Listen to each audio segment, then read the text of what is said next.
Hello and welcome to Backstage Buzz at the Mac, where you get the inside story on the art scene right from the directors and creators of the events themselves. I'm Diana Martinez and I'm excited to share a behind-the-scenes look at some great upcoming events coming soon to the Mac. A little later, I'll chat with Naebig, the director of Buffalo Theatre Ensemble's next production, Defiance. Then, Connie Canaday Howard joins us to give you the scoop on The Foreigner, a hysterical comedy by the College Theatre Department. But first, I'm so happy to welcome back our resident jazz and blues expert, Dan Bindert, who's here to give us some updates from WDCB Radio. Hi, Dan, welcome. Oh, hey, Diana, great to be with you.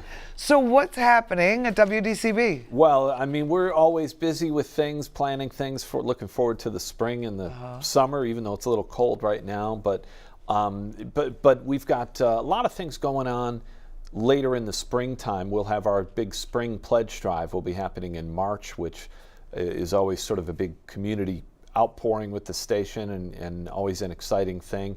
But a lot of musical events too, things like the Oak Park Jazz Thaw, which happens in early March. This is fourth or fifth year that we've done this. And what's that? So what's great is, it's in Oak Park, so we have a lot of radio audience in the city as well as out here in the western suburbs. Sure. And Oak Park's like a nice halfway point for everybody to meet. But we have a dozen or so bars and restaurants in Oak Park that all on a Saturday from 2 or 3 in the afternoon until 10 or 11 o'clock at night will have live music, and it's all free, live jazz. So you can wander from club to club, restaurant to restaurant, and see real high-level jazz acts from all across Chicagoland performing. So do you book those shows, or are you sponsoring this event? We do. So we're in the process of booking it right now, but it's always a great lineup. There are some clubs that will have multiple artists, some clubs that just have one sort of marquee type show. But it's really a great event, always draws a lot of people, and it's just sort of fun because you bump into your fellow music fans out on the street between the places, and you get to know some different restaurants. So it's like a jazz crawl. Yeah, it's kind of like a jazz pub crawl. That's fun. Yeah. That sounds really fun. A lot of fun. So that's happening it's free. Early March, and that's free. Absolutely free. So let's go back to your pledge drive. Sure. So for the pledge drive, because WDCB is public radio, That's so right. you have it's the public who helps to promote and sponsor and pay for all of what you do, correct? Yeah, sure. At this point, in our budgetary scheme, about 50% of all of our revenue comes directly from individual donations from our listeners. There are various percentages that break down various ways beyond that, but it's the biggest portion of our revenue that allows us to operate. And do what you do. Yeah, so it's a huge thing for us, and we have 2 major pledge drives. One is in the spring and one is in the fall. So our spring pledge drive will be coming up in March. It coincides with the 100th anniversary, the centennial of Nat King Cole's birthday, who was a Chicago native, came up on the south side of Chicago before becoming a worldwide superstar. So I never knew that. Things related he to grew that. up on the south side. He certainly did, yeah. Wow. He grew up and attended high school on the south side. Eventually, by the time he was 18 or 19, he was becoming already an established artist. Eventually moved out to California and Los Angeles and went from there. But so is that your theme for the pledge drive? that's going to be a part of the theme. Yeah, it certainly is. So that's one of the big jazz centennials. Are there events that people should look for? We're right now in the process of working on securing a Nat King Cole documentary for part of our Encore film series. We do a quarterly film series here at College of DuPage, and the last one was in January. We had a film on the pianist Bill Evans, and about 250 people came out and enjoyed the film. And so we're doing these once a quarter, and the next one will hopefully be a Nat King Cole documentary. We're sometimes securing the rights to these jazz documentaries are a little tricky. It's hard, isn't it? Sure. We do the Global Flick series, and whenever you find a documentary, it's always like, you have to literally track down the guy who made it sometimes, and you're like, oh, can we show your film? And they're usually like, sure, show it, it's a college. Yes. But it's hard to find them. Yep, so that's what we do with these jazz films. We've done documentaries on John Coltrane and the trumpeter Lee Morgan and Rahsaan Roland Kirk, who is this interesting character. And then we've shown occasionally Hollywood films like Spike Lee's Mo Better Blues, which is a jazz-themed film. So we'll do things like that, but we do those once a quarter. We'll have information on the WDCB website and on the radio in the weeks leading up to it, but the next one's coming up in early April on the campus of College of DuPage. You know what I find with these, you can watch them at home, but it's so different to watch them with a group of people and the conversation that comes after. That's absolutely true. And you find these people in the audience, you're like, oh my gosh, I really like these people. I don't know, there's something about going to see these movies.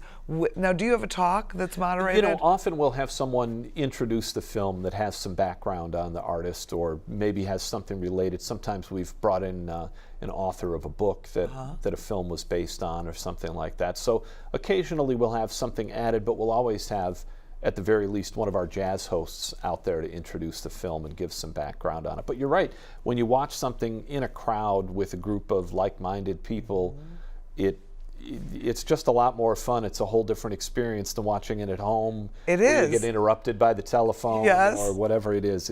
You have a different level of engagement with it. It's awesome. I think it's just wonderful that you're doing that.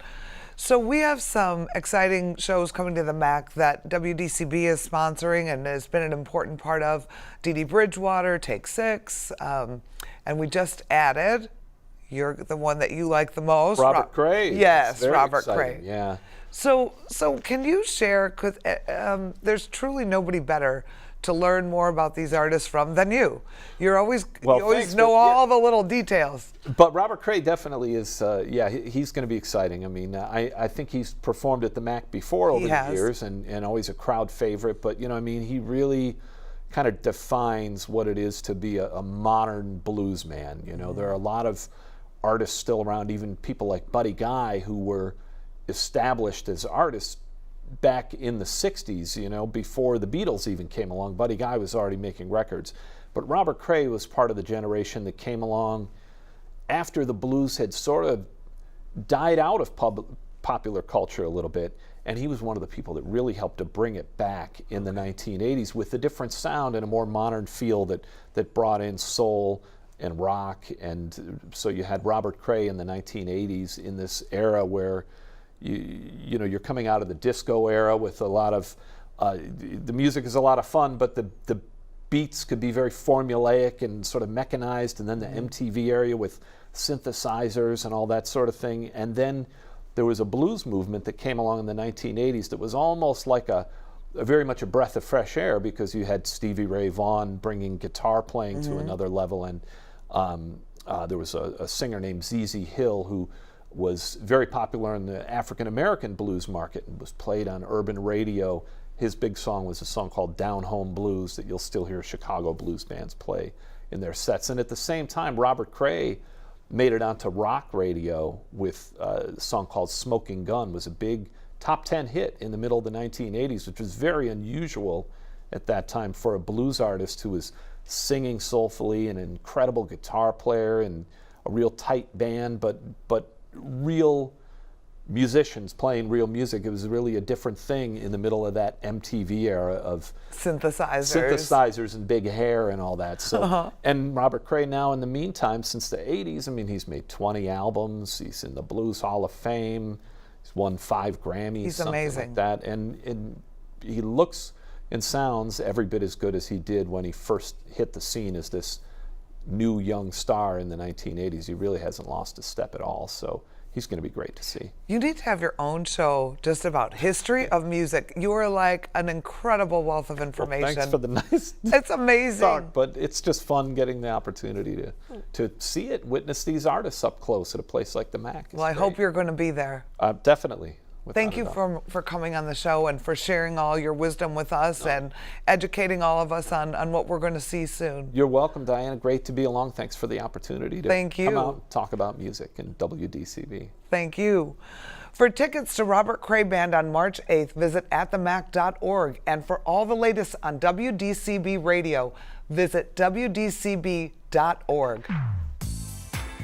Coming soon to the MAC on March 3rd is Celtic Nights, Oceans of Hope, a powerful show that tells the story of Irish culture and history through music, song, and dance.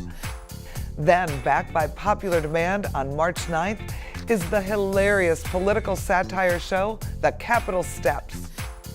On March 16th, come see the Ireland's folk band of the year, the High Kings. Don't miss the legendary a cappella group Take Six when they come to the MAC on March 22nd. Come witness the modern dance spectacle that is Pilobolus as they present the Chicago premiere of Shadowland, the new adventure, on March 23rd. For tickets or more information, be sure to visit atthemac.org. Here to tell us about the current BTE production Defiance is director and ensemble member Kurt Naebig. Welcome, Kurt. Hi, good to meet you and see you again. Good to see you. I can't tell you how excited I am about this show. It's a great show. We're all really excited about it. So Defiance, for those who don't know what it's about. Yeah. It's by Patrick Shanley. John Patrick Shanley, yeah. Go ahead. Who wrote the movie Moonstruck as well as Doubt with Meryl Streep, and it's a play as exciting and as tight as Doubt is. You know what I love about Doubt and Defiance is it reminds me of, and I was asking the crew earlier, I'm like, what was that game that you used to play? And you'd pull a card and it was a party game, and it'd say, what would you do if you knew your best friend was having an affair on their husband? Oh, wow. And I it don't was know called the game, Scruples. but it sounds, okay, Scruples? And this show reminds me, and his shows remind me of Scruples. What would you do if you knew your boss did something wrong and you were up for promotion? That's kind of what I feel this play is about. Yeah, it really is about what is the cost of doing the right thing? Right. And how do you do the right thing? And sometimes doing the right thing means you're doing something wrong, or you have to defy, And so I think it's a play that makes everybody question themselves a bit. Right. Question the people on stage, and nobody's painted black or white. The minute you think somebody's awesome, then you hear something else and you're like, well, maybe they're not as awesome. And then somebody else comes along and you go, oh, they seem like a nice person. And then you're like, well, maybe that other guy was okay, so. And he frames it so well to make you keep having doubt, right? Yes. But I think we all have holes in our game, right? We all have a hole in our game, and it depends on the perspective you frame it in. So if I know you and you're a friend, I look at something that you do and I'm like, he didn't mean that, or it wasn't intentional, or he didn't say it like that, he didn't mean it like that. When it's your friend or your perspective, but then somebody else says it and you're like, how could you say that? That's exactly right. And I think in our society right now, it happens on a minute by minute basis. Online, you see it, right? Somebody makes a comment and then 10 people are like, why would you say that? Jump on it and call them out for something that they probably just did the night before or the day before. And didn't mean it that way sometimes. Sometimes they do mean it that way, right? You never know. But I think this is such a timely play, and it allows everybody to keep challenging themselves. Yeah. Like, is this the right thing to do, or is this the wrong thing to do? Yeah, exactly. It's so well written. Yeah, it's tight right now. The big thing we're working on is as the show gets better, we're just trying to turn the screws a little bit tighter and a little bit tighter, so that as things change, it happens faster, and people are like, what? Oh, okay. Now I think I know what's going. Wait, I don't know what's going on. I love that. So it's not. I wouldn't call it a thriller, but it's got elements of that in that you never quite know. Mm-hmm. So tell us about your process. So when you're looking at the script and you say we're turning it and twisting it, right? Yeah. I want the audience to keep switching focus.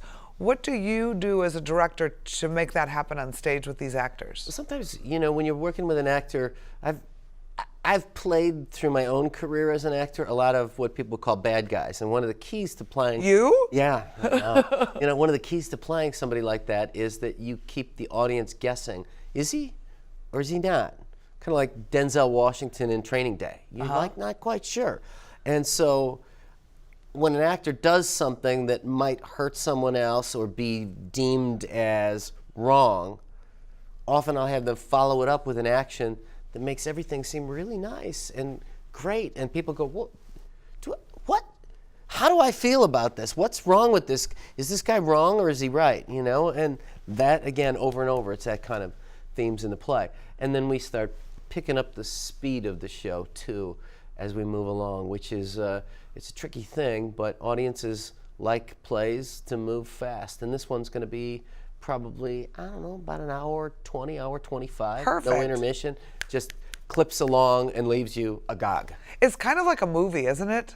Yeah, yeah. Was it a movie? No, it hasn't been a movie, but it was part of, Shanley did a trilogy of plays, and this was the play right after Doubt. He wanted to do a trilogy about some of the same themes. And so this was the next one, and I think it's, frankly, I think it's as good as Doubt. You know, it's just that Doubt won the Pulitzer Prize. What do you want people to walk away with? I guess I would hope people would look at themselves and others with clearer eyes, you know, and maybe open up a little bit. You know, we're also going to try to do that with a little comedy in the show too. So there's, while I would say the themes are serious, there's a bunch of big laughs in the show. So that always helps. I do believe if you can make people laugh, a lot of times while they're laughing, then you can hit them with something, you know, you're open, you know, you're receiving things, and then you can hear something that is a little harder to. There's a lot of truth in laughter. Yeah. And I think that, you know, laughter breaks tension. Absolutely. And it makes it easier to accept some truths, because I think a lot of times we get nervous, like, I don't want to feel this way, and then you kind of have a place to laugh, and it breaks that tension and helps you to accept, like, I can't believe this is happening, but this is happening. Yeah. You And know? the show begins with comedy. Oh, you know, almost immediately people will be laughing, and in fact we even have a pre-show announcement that's kind of funny. So it's going to be interesting to see how they receive it. One of our company members is a well-known voiceover actor, and he does some of our announcements, and he kind of pitched one to us and sent it over, and we listened to it yesterday, and we went, perfect.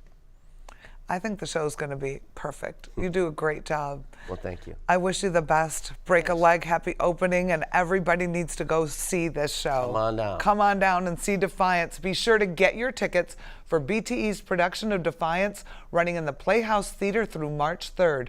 For more information and tickets, visit atthemac.org or call 630-942-4000. We have a great lineup of college programming coming to the MAC in March.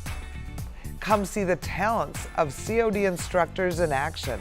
The faculty recital will be in the Playhouse Theater on March 7th. On March 10th, come see the wonderful DuPage Community Jazz Ensemble. On March 11th, the DuPage Community Concert Band will take the stage. Get a glimpse of our other fantastic college music groups at the Student Ensemble Concert on March 14th. The next offering from our Visiting Artist series is guest speaker Sampata Aranke on March 14th.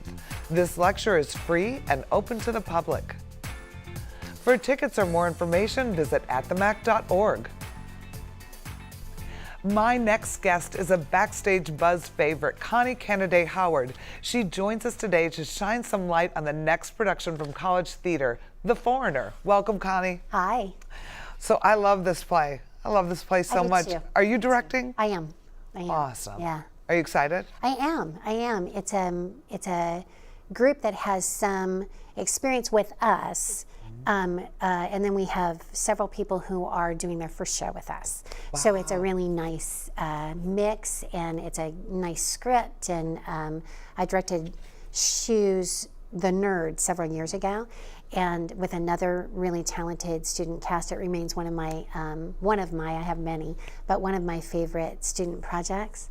And it seems very timely, so. You know, I did this show years ago, and there's something about that script that everybody in the cast will walk around saying "fall work," yes, and all the little things. Yes, that, yes. One of the characters says. There's a lot of things that stick in your head. Yes. And I think it's a testament to the playwright. Yes. But it's very sticky jokes. They're silly, but I love the fact that anyone can relate to these laughs, and they're honest, and they're sincere, and they're not hurtful, and they're just good laughs. Yes, you they know? are. And yet the message is pretty important Absolutely. underneath it. But it's funny, I posted something on social media about this was my next project, and friends from all over the world were commenting on foul work, so, which is fork. So. And what we're talking about, if you don't know, is one of the characters tries to teach English. Correct. And he's from the South, and he has a big drawl, and he tries to teach English to a character, and the way he teaches them is very fun. Yes. Very funny. Fork has 2 syllables, foul work. Right. Do you want to tell everybody what the show's about in a... Sure. In a nutshell, there are 2 characters that come to this hunting fishing lodge in Georgia, in Tillman County, Georgia, and they're Brits. And one is working for our government as a consultant, and he comes and does a workshop every year. And he brings a friend of his who's in a crisis. His friend feels like he has trouble making conversation right now. He's very nervous, and he freaks out about the fact that he's going to be left at this lodge for 3 days by himself. He just feels like he can't talk to strangers. And so the other gentleman comes up with a plot to take care of him by telling them that he's a foreigner, which of course he is, he's from Britain, but he doesn't speak any English, and he's embarrassed by that fact. So therefore nobody should speak to him. And the result, of course, is that everybody tells him their deepest secrets because they think he doesn't understand, except that he does. And he learns that they are really wonderful people, and he's very affectionate and protective of them. And then he realizes there are some other people who are taking advantage. So he has to step up and be a hero, and he is. So. And I love how he becomes the hero by making the youngest boy in the home that lives there the hero. Yes. He empowers everybody around him to feel special. Yes. And he makes the little boy think that he taught him English. Yes. Miraculously, really quickly. In 2 days. Yes. Yeah. In 2 days, the little boy teaches him English. And teaches him how to read. I guess he teaches him English in a day and teaches him how to read in 2. So, and the Ellard is the boy, and Ellard goes, "How long did it take me? Like 3 years." So. It's a fun show with great laughs, a strong message as well. It's a timely show. It's a good show for students too, because I think there's a lot of great characters they can grab onto. Right. So you have the man who's pretending he doesn't speak English, who totally speaks English. You have Ellard, who thinks he's teaching him English, who's not so smart and has challenges, but is actually very smart, very worldly in his own way, Yes, right? that's right. Insightful, yeah. Yeah, and then you have the nasty neighbor. Yes. What's his name, the nasty Owen. Owen, yeah. Owen, and Owen he's a Musser. bully, and Yes. he's nasty and Yes. offensive, and so you've got the bad guy, and you have the older lady who owns the lodge, who's sweet, but she thinks screaming at him is a better way for him to understand English, and it's like, oh my gosh, stop yelling at him, Betty, right? Right, that's her name, yeah. So it's so. Were you ever in this show by chance? Nope. It's such a great show. Yeah. It's so great. So when does your show open? Preview is February 28th. So are you in rehearsals now? Yes. How is it going? Good. We've just started blocking, actually, and it's going really well.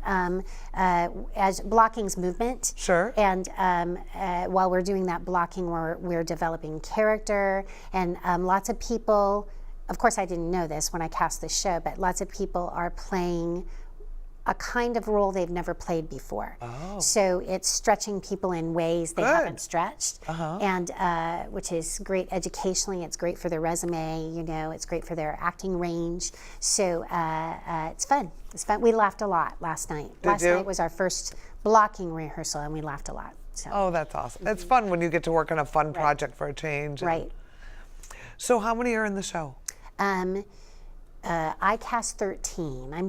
I often do, when I direct something, I often do something that is my take on the show, and it always has, shows are definitely ensemble pieces, and in this particular show, you empathize with most of the characters very quickly. Right. And then the other characters you have really strong reactions to as well. But it always sort of bothered me that I didn't see the rest of the community. And so I've also cast community members that were improvising scenes at the top of scenes or at the end of scenes, that stop in and buy a pack of gum. So we have a sense of this community because the community comes into play later in the play. That's a great idea. Yeah. Awesome. It's and fun. it's nice because more students get a chance to be in the show. Right. Are any of those students understudying roles or? No. Okay, so No. they're just Yep. like townspeople and community members. Correct. What a great idea. And then we have another faction. I won't say who it is because that's a Yeah, part secret, of the plot right. point. But there's another faction that comes in a scene, and it's a pretty climactic scene. So they're playing two roles. They're playing those people and the townspeople.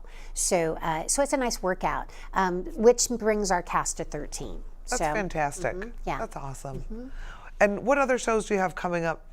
In college theater? Yeah. 1984. So Foreigner, which is Holy a cow. farce, and 1984, which is a drama and a pretty intense drama, are a nice contrast, and that opens in April. And then this summer, we have still to announce, but we'll be doing a musical and a show that we create from improv that tours the county. Well, So- we'll have to have you back to talk about the next half of the season. Yeah, it'll be fun. Wonderful. Thanks for coming on the show. Sure. College Theater's The Foreigner runs February 28th through March 17th. For tickets, visit atthemac.org or call 630-942-4000. That's all the time we have for today. Thank you for watching. We look forward to seeing you at the theater and next time on Backstage Buzz.